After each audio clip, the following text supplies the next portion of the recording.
Alright, the purpose of this lab was to read absorbances of the reaction. First, create a standard curve from known concentrations, and then use that standard curve to figure out the concentrations of the reaction as it was decomposing from crystal violet um, color. So, what you want to do is, the first thing you would do is in Excel, and I'll show you that in a second, is you would have taken your concentrations of the stuff that you prepped, the known concentrations. That's what you guys did in tubes A through E. So if you look right here, for example, tube A had a concentration 2.5, and these aren't going to be the absorbance figures that you guys have. These are just sample ones. You would have an absorbance of 0.159. If you go all the way up to sample E, which was 12.5, you would have had an absorbance of 0.742, which makes sense because as concentration increases, absorbance increases according to Beer's law. So what you have to do is you want to create a calibration curve or a standard curve that looks like this. If you look right here, you have absorbance is going to be on the Y, and you have concentration, the known concentration, the solutions that we prepped on the X. And the whole point is to come up with the slope-intercept equation right here. That's the key. The slope-intercept equation we can plug into the spreadsheet, which allows you to calculate the concentration for the whole time you're doing it. So the first thing you would do is you go to Excel, and what you would do is you would enter in the values. If you look right here, I'm entering the values, or I did. For 0, 0 values, there wasn't a sample, but if there's 0 concentration, it would be 0 absorbance. I put in A, B, all the way down to E, plug in the absorbances. So the first thing I have to do is make a standard curve out of this. So I'm going to click on Insert. I'm going to go to Scatter because that's what we always do. I'm going to select the first one, and it's going to ask me to select my data. Actually, you know what? I'm going to select my data first. It'll be faster. Do it this way. So what I'm going to do is I'm going to select my two categories, my two columns. So X would be first, Y would be second. I'm going to click Insert, Scatter, pick the scatter plot with the dots, and if you notice, I have the structure of my standard curve. Then you see this window open up here that says Chart Layouts. If you pick a chart layout, if you go down, you can pick a chart layout like this. If you click here, notice it puts the trend line in there. If I click on one above, it already has the trend line in there, but I want one with the slope intercept on there, so I'm going to click on that one on the very bottom. Those are all the choices I have. So I can take this, if I need to lengthen my graph a little bit, I can do this. This is something you copy and paste as well into a Word document. So this would be my standard curve. Obviously I would have to change the title, I would have to change the Y title, and the label the Y and X axis as well. So then I would build my standard curve. The key is the piece I have up here is Y is equal to 0.034x. Technically the intercept should be 0, so we'll just make it 0. That will allow me, when I know my Y value, which is going to be absorbance, to calculate my X, which is concentration. So then the second thing, so you have, this is the first chart you have to make. You just punched it in, hit insert, and you're good to go. The second thing you're going to do on another sheet is you're going to enter in, if you notice right here, if you look right, what I'm doing right here, that is going to be, this section right here is going to be time. Yours is going to go up to 900 seconds, 20 at a time.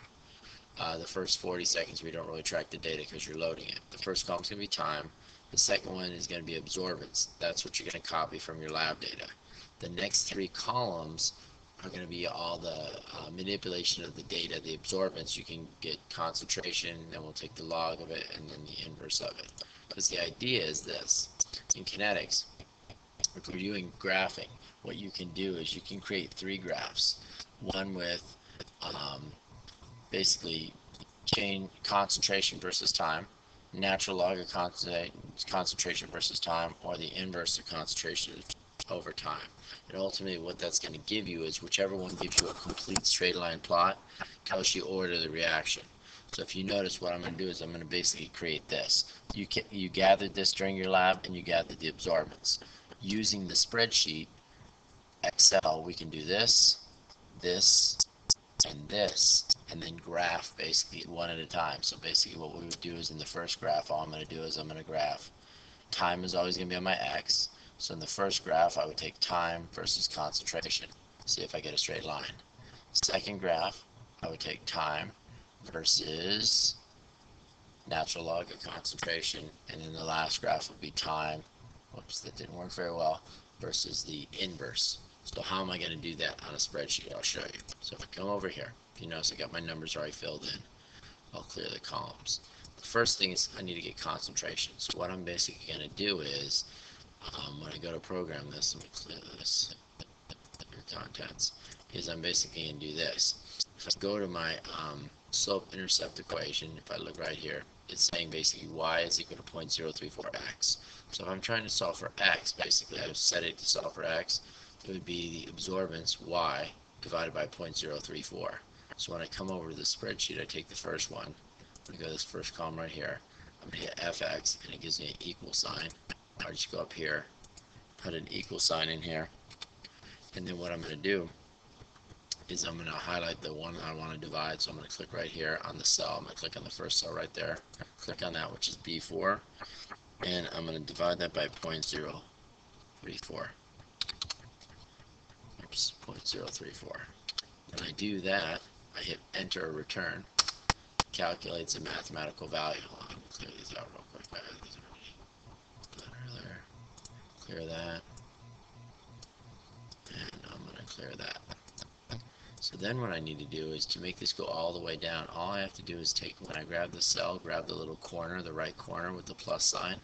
If I pull this all the way down, it pulls that formula all the way down, so it fills it in. These are my concentration values. All I had to do was plug in my slope-intercept, highlight the first cell, in this case, which is B4, in this cell, label it as concentration, and divide by 0.034. Right from the equation, I'm good to go. Now, how do I get the natural log of that value? Well, what I do is I'm going to click on the first cell, the 42nd cell. I'm going to go to Insert. Actually, I'm going to go to Formulas. I'm going to click on Formulas and see where it says Math and Trig. Click on Math and Trig. I'm going to scroll all the way down to where you see LN. When I hit LN, it adds the formula. And it's asking me now, who do I want to take the natural log of? Well, the natural log is of concentration, so I'm just going to click on the concentration box, the first one, which is going to be C4, hit OK, and I just got the natural log of that. Again, if I go to the very bottom of the cell with the little plus where the dot is, I grab it and pull all the way down, I have the values for a natural log for that. The next thing I'm going to do is I have to take the inverse of concentration. So I click on this cell right here, click in this little box, I hit the equal sign, which means function, and all I'm going to do is go 1 over the inverse, and my concentration again is C4. I'm going to hit enter, and I get that value. Then what I do is I click, grab the bottom of it, stretch it all the way down, and you would just stretch it all the way down to the 900 second mark. Now I've got my data in, so basically I have this all filled out. If you look right here, what I did is I just used Excel to complete this entire data table right here. That's basically what I did. So now I'm going to graph it. So when I go to graph it, here's what I'm going to do.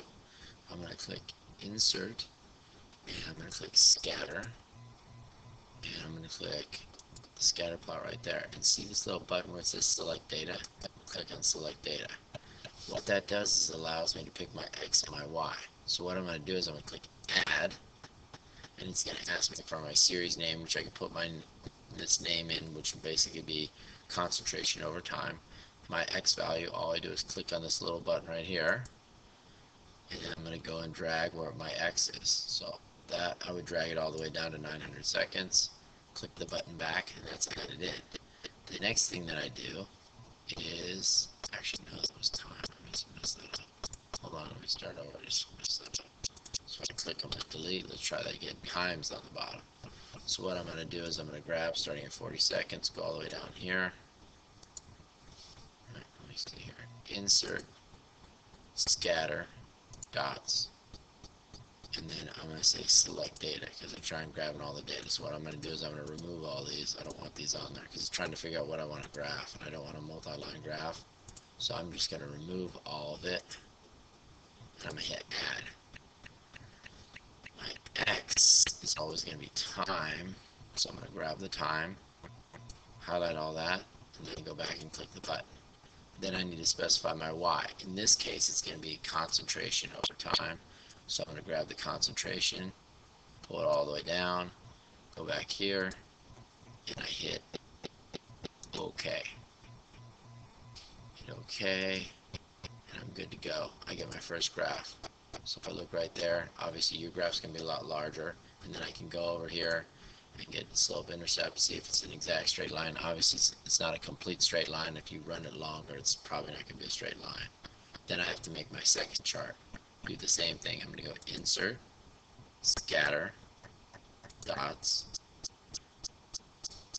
What's going to happen is it is going to be, am I covering it? Scatter, dots. Do I have to do it again? So what I'm going to do is I go back up here and make sure I clicked off the graph I was highlighting before. So I'm going to click here, insert, scatter, dots. I get this again, and I'm going to hit select data. They're asking me, well, what do you want to select? I'm going to click add.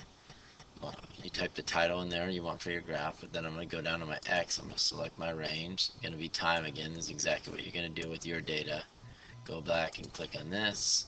My Y is going to be natural log in this point. So I'm going to hit natural log right there. Go back and hit the button, and I hit OK. OK, I'm done. Click to the side. I have my graph here. Obviously, you go back and label it and everything else like that. I would pick a thing where I would get a function here, and then look at that and basically run a trend line down this. This would go all the way to 900 seconds for you. And then you label the title, obviously, and what you can do when you're doing these is you can lay them all on the same sheet. So I would just move this over here for right now because I'm going to cut and paste it in a Word document. And then I'm going to click to where I have nothing selected, click to insert one last time, go to scatter, click the dots, and then what I'm going to do is I'm going to pick select data, add, my X is going to be time again, down to 900, click on that, then I'm going to click on my Y, which in this case is going to be inverse, run that, and I'm going to click on that, and I'm going to click OK, and then OK, and then the last thing I'm going to do is hit the format so I get a little line like that. Now yours will show more of a difference if you look at it. You are going to pick the line with the most straight plots, so when you run out to 900 seconds it'll be more obvious because I don't have enough time. You have to run it till, this is only a short sample of data, you have to run it all the way out. It'll be a little more evident when you do that.